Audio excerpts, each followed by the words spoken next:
एटा मो क्वार्टर को जो बिना इनफॉर्मेशन आसते बिना वारंट आसते से आज मो थाना को केस एफआईआर करने एटा केसिंग एसडीपीओ 3 जन जो आसते ना मो एफआईआर करने आसती से बिना वारंट बिना सर्च वारंट घर को पशिकी घर कबाट झरका सब भांगिकी घरे मो झील थी एकुटिया मो मेड थिला से असभ्य भाषा कहते मेड जो गाधेवा समय गाधे कपड़ा चेंज करुला से टाइम से पशिकी किसी खराब भाषा गाली कर सब अभियोग नहीं आसी आज मु 3 जन जो केसिंगारू आसी से 3 जन नाटा हूँ से एसडीपीओ अच्छा आउ 2 जन हाँ मैडम कौन शत्रुता कहीं टार्गेट कले ना मोर किसी सेमती किसी शत्रुता नहीं गोटे फोन कॉल को लेकिन से जोटा यही फोन कॉल को लेकिन घटना घटी 1.5 मास तले घटी किंतु आमर ये राज्यसभा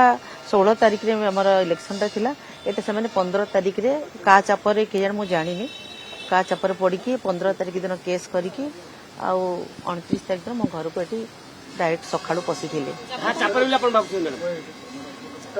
विधानसभा चली विधायक घर भर पुलिस बसवा देखो पूरा विधानसभा जिते क्वार्टर अच्छी स्पीकर मैडम को दायित्व अच्छी बिना स्पीकर मैडम किसी परामर्श न नहीं डायरेक्ट पहुंचती से आज मुझे विषय केस कर मैडम कौन ऑडियो भाइराल कौन देखो से ऑडियोटा हूँ मो हजबैंड तो होती सब लोक काम करती आप जानी तो से टाइम आमर गोटे बालसिंगा बोली गोटे गाँ 2टा गाँ अच्छी से गाँव में एमती रास्ता उपर झगड़ा थिला तो हजबैंड फोन कले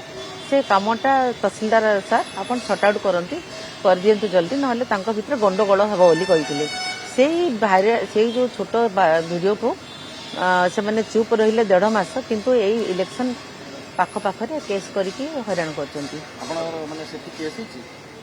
केस आम